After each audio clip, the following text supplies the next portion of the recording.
Bonjour et bienvenue dans une nouvelle vidéo de la cybersécurité d'après le blog Cocomelon. Donc là on va faire un hooking à partir de l'API Windows avec les instructions push et return.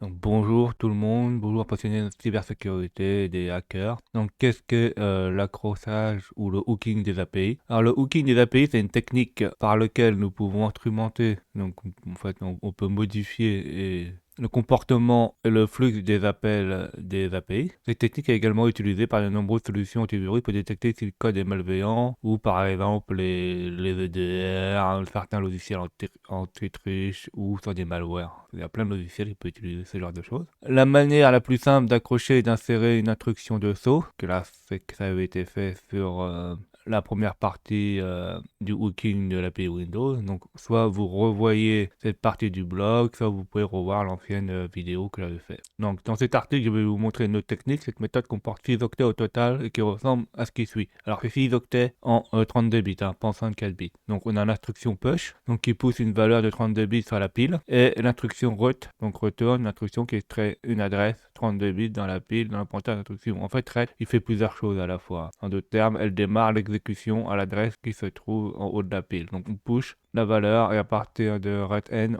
on exécute ce qui avait été mis, qui a été poussé sur la pile. Donc, regardons un exemple dans ce cas où je peux accrocher une fonction winect kernel32dl, donc à partir du fichier hooking.ccp. Donc là, on a tout ce qu'il faut pour pousser certains codes vers la pile. Donc, comme vous pouvez contacter, le code source est identique à l'exemple du premier article sur le hooking. La seule différence, c'est ici, on utilise push. Donc ici, là, donc peut-être la même copie, patch, adresse, etc. Et ça va se traduire par une autre instruction qui est malfonction to malfonction. Donc regardons le code source original. Donc là on fait plus un jump mais on push et ça sera le return là qui va faire le jump dessus et qui va exécuter sur la pile. Donc ça c'est encore une autre méthode. Sinon en haut c'est exactement la même chose, hein. On doit sauter après que le cook a été installé, etc. Donc, tu as toujours une écriture dans le processus de mémoire. Tu as toujours la logique du hooking. Tu as toujours le fait d'avoir l'adresse du kernel 32 quand on va utiliser des fonctions. On va utiliser WinX. On pourra toujours sauver les premiers bits. Donc, ici, les 6 bits, on a besoin. On récupère bien. Donc, on écrase bien les premiers octets avec jump to malfunction. Donc là, c'est pas jump, mais c'est là le code push. Et là, on écrit dans le processus. Après, là, on a le programme principal. Donc, on va appeler l'original, donc winexec. Donc, il va exécuter Notepad en défaut. Là, il va installer le hook là. Donc, la tâche vers là. Donc, il va changer l'adresse. Et après, quand il va être installé, bah, ça va plus exécuter Notepad. Ça va exécuter mxpen qui est là. Donc, ça se traduira par les instructions montage suivantes. Donc, on met sur la pile myFunction et après le return n ça correspond à sauter sur la valeur de myFunction et après retourner sur le programme. Non, c'est ici myFunction. On va le compiler. Alors comme j'ai dit que c'était du 32 bits là, il faut mettre le cross compilateur en 32 bits pour que ça fonctionne. Sinon en 64 bits, hein, ce sera d'autres choses qu'il faudra faire. Alors on n'est pas obligé de mettre de vis nul, hein. On peut l'enlever, comme ça on verra s'il y a des erreurs ou pas. Donc on ouvre un terminal où il y a le code source, on colle. Là, donc, on vérifie bien qu'il y a tous les flags pour la compilation. Donc là, c'est OK. Donc, on a quelques messages de warning, mais normalement, ça devrait fonctionner.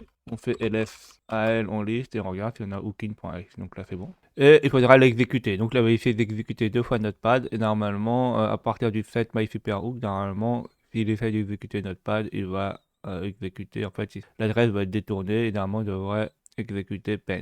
Donc essayons pour voir si ça fonctionne. Donc on double-clique sur le hooking là, c'est bien API. Et là on voit bien que sur Windows 10, hein, x86, ça, et ben en fait, à place d'exécuter 2 fois un bloc-notes, il exécute pour la première fois le bon appel dans le code. Et après là, l'accrochage sur le deuxième là, qui va accrocher sur un nouvel appel de WinExec exécute bien paint. Donc ça a bien été détourné, donc ça a bien fonctionné. Donc cette technique, bah, par rapport à l'autre, il n'y a pas grand chose qui change, mais ça permet de modifier, de varier les attaques et pourquoi pas essayer de contourner certains logiciels de détection de choses malveillantes comme les EDR ou les antivirus, hein. Donc il s'agit en fait de cas pratiques à des fins pédagogiques uniquement. C'est pas pour faire des choses malveillantes. En fait ici c'est juste pour que vous sachiez comment ça fonctionne et apprendre de nouvelles choses. N'hésitez pas à mettre des pouces bleus, à mettre des commentaires pour que j'ai des retours, à vous abonner, à cliquer sur la cloche pour être au courant des nouvelles vidéos.